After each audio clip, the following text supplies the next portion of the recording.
जय श्री कृष्णा दोस्तों। आज हम आपके लिए भाई दूज की कहानी सुनाने जा रहे हैं। एक गांव में एक बहुत ही बुजुर्ग महिला रहती थी। उसका एक बेटा था और उसकी एक बेटी भी थी। बुजुर्ग महिला ने अपनी बेटी की शादी कर दी थी।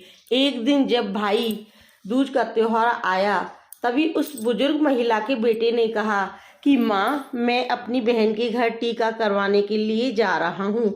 जिसके बाद उसकी माँ ने कहा, बेटा, हम लोग बहुत गरीब लोग हैं, तुम टीका करवाने के बाद अपनी बहन को क्या दोगे?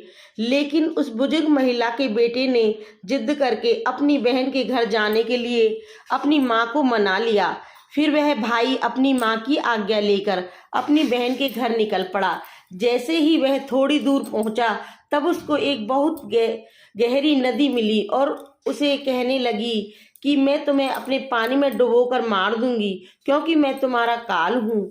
जिसके बाद वह भाई उस नदी से कहता है कि तुम मुझे थोड़ी देर की मोहलत दे दो, मैं अपनी बहन के घर टीका करवाने जा रहा हूँ।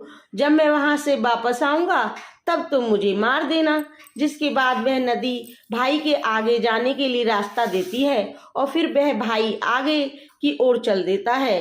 थोड़ी दूर पहुंचने के बाद उसको एक शेर मिलता है जो कहता है, मैं तुम्हें खाऊंगा।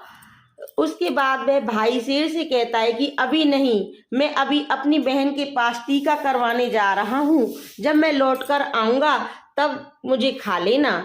फिर भी उस भाई को आगे जाने के लिए रास्ता है और फिर वह जब भाई आगे की ओर बढ़ने लगता है तो कुछ दूर पहुंचकर उसको एक सांप मिलता है और वह भाई से कहता है कि मैं तुम्हें मार दूंगा। वह भाई जब सांप भी वही कहता है कि मैं अभी अपनी बहन से टीका करवाने जा रहा हूँ, जब मैं लौट के आऊंगा तब तुम मुझे मार देना।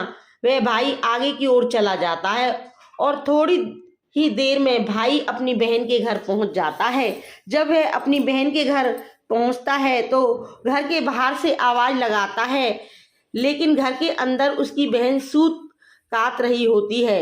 सूत काटते वक्त उसका धागा टूट जाता है और वहां के लोगों की यह मान्यता थी कि अगर सूत काटते वक्त अगर धागा टूट जाए तो बाहर कोई भी बुला रहा हो, वह बिना आवाज करे और बिना धागा को जोड़े चली जाए तो वह व्यक्ति मर जाएगा। वह बिना आवाज के धागा जोड़ने लगती है, लेकिन जब भाई की आवाज लगाने पर भी उसकी बहन नहीं आती है तो वह वहां से जाने लगता है। तभी उसकी बहन उस धागे को जोड़कर तुरंत अपने भाई के पास जाकर उसको रोकती है और उसको अपने घर ले जाती है। वह बहन अपनी पड़ोस में रहने वाली महिला के पास जाती है और उससे पूछती है कि भाई दूज के दिन क्या बनाया जाता है। तब वह महिला उसको बताती है कि तुम तेल से अपने चूल्हे को लीपो और घी में चावल पकाओ। अब तो बहन घर जाकर पड़ोसन के द्वारा बताई हुई चीजों को करने लगती है और तभी उसका भाई उससे कहता है कि बहन, मुझे बहुत जोरों से भूख लगी है। लेकिन उसकी बहन पड़ोस की महिला की बातों में आकर काम कर रही होती है। जब उसका भाई रसोई में जाकर देखता है तो वह अपनी बहन से कहता है कि तुम बहुत भोली हो, जिसके कारण तुमको लोग पागल बना देते हैं। तुमने कभी घी में चावल पकते हुए देखा है और तेल में कभी चूल्हे को लीपा जाता है? तुम गोबर से चूल्हे को लीपो और पानी में चावल पकाओ। वह बहन अपने भाई की बात मानकर वही करती है जैसा उसका भाई करने के लिए बोलता है और वह खाना बनाकर अपने भाई को खिलाती है और थोड़ी देर बाद वह भाई अपने भाई को टीका कर देती है। जब उसका भाई अगले दिन वापस अपने घर जाने के लिए कहता है, तब उसकी बहन अपने भाई के लिए रास्ते में ले जाने के लिए कुछ लड्डू बना देती है कि रास्ते में भूख लगे तो खा लेना, और उनमें से कुछ लड्डू अपने बच्चों के लिए भी बचा लेती है। जैसे ही उसका भाई चला जाता है और उसकी बहन के बच्चे जब खाने के लिए जिद करने लगते हैं तो वह अपने भाई के लिए बनाए हुए कुछ लड्डू जो अपने बच्चों के लिए बचा लिए थे वह अपने बच्चों को दे देती है और तभी उनके बच्चों की नज़र उस लड्डू में पड़ती है जो एकदम से नीले हो रहे हैं। जब वह जाकर रसोई में देखते हैं तो उनको पता लगता है कि उनकी माँ ने जो लड्डू बनाए हैं उनमें सांप मर चुका है और उसी से ही हमारी माँ ने लड्डू बनाए हैं। जिसके बाद वह अपनी माँ को जाकर सारी बातें बताते हैं, जिसको देखकर वह बहुत दुखी हो जाती है और तुरंत अपने भाई के पीछे भागती है। रास्ते में कुछ दूर चलने के बाद उसका भाई उसको मिल जाता है। वह तभी उसकी बहन उससे पूछती है कि भाई तूने लड्डू तो नहीं खाए? उसका भाई कहता है नहीं, और तभी अपने भाई को सारी बात बता देती है। लेकिन तभी उसका भाई कहता है तुमने मेरी जान आज तो बचा ली है, लेकिन तुम मेरी जान कब तक बचाओगी? और अपनी बहन को अपने साथ हुए रास्ते में सभी चीज़ों के बारे में बता देता है। उसकी बहन अपने भाई को अकेला नहीं जाने देती है और उसके साथ जाने के लिए कहती है। उसका भाई अपनी बहन के साथ आने के लिए मना कर देता है, लेकिन उसकी बहन जिद करने के लिए कारण अपने भाई के साथ जाने लगती है। कुछ दूर चलने के बाद जब बहन को प्यास लगती है तो वह अपने भाई से कहती है भाई मुझे पानी पीना है, बहुत ज़ोरों से प्यास लगी है। उसका भाई कहता है कि यहीं पास में एक तालाब है, रुको मैं उस तालाब से तुम्हारे लिए पानी ले आता हूँ।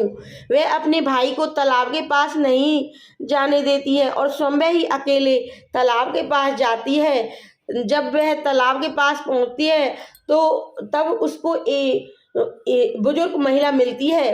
वह बुजुर्ग महिला तालाब के पास देख उसकी बहन उससे पूछती है आप कौन हैं? जब वह बुजुर्ग महिला बताती है कि मैं एक भाई का इंतजार कर रही हूँ, उसकी बहन ने एक सांप को मारा है जिसके लिए मैं उसका काल बनकर बैठी हूँ। उसकी बहन उस बुजुर्ग महिला से अपने भाई की जान बचाने के लिए पूछती है। तो तभी वह बुजुर्ग महिला उसे कहती है कि तुम अपने भाई को खूब गालियां दो और जब तक उसकी शादी ना हो जाए तब तक उसकी सारी घाट टाल दो, तो तुम्हारे भाई की जान बच सकती है।